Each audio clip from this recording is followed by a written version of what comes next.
That would be a shock. That is a shocking moment. I don't know. All right, now let's get to something that's really making you, our viewers, really mad. And that would be this. What do we got here? We've got union workers walking off the job at Ground Zero. Now, we reported this yesterday.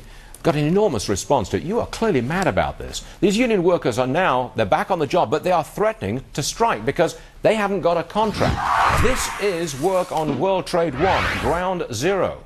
Bring in Vincent Vernuccio from the Competitive Enterprise Institute. All right, Vincent, now look, you're an opponent of unions and their behavior, and I'm sure you share the outrage on the part of our audience as to workers walking off the job at the Ground Zero construction site. Okay, my question to you is, though, who's going to stand up to them?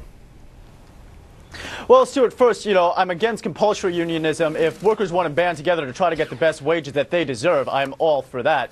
As far as who's going to stand up to them, I am not sure. I mean, the question here is nothing sacred. I mean, they're protesting the construction at the World Trade Center. I mean, thankfully, they're not tone deaf enough to protest and strike at the memorial.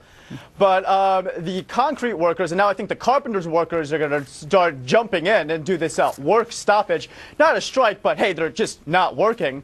But I don't know where it's going to go. But you see, that does raise the question, doesn't it? If you behave like this as a union member, at a place like this, at a time like this, right, literally a few weeks before the 10th memorial of that outrage called 9/11, you do that.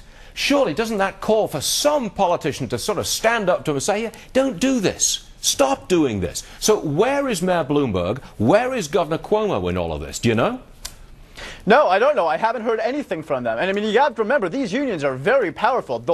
Just the locals themselves control millions and millions of dollars. Their officers are making the six figures. So a lot of politicians are simply scared to go after them. Vince, whilst you're with us, I want to get to that breaking news that we brought everybody just a few moments ago, and it's on the union front. UAW President Bob King has just said the vast majority of non-U.S. automakers with plants in America have agreed to confidential discussions with the union about organizing. Now, that sounds like a bombshell to me. You could get the UAW into non-American auto plants in America? Is this possible? I don't know if it's possible. They've tried before and they've failed miserably. But yeah, you know why they're going into negotiations? Because Bob King has said that if they don't, he's going to label them human rights violators.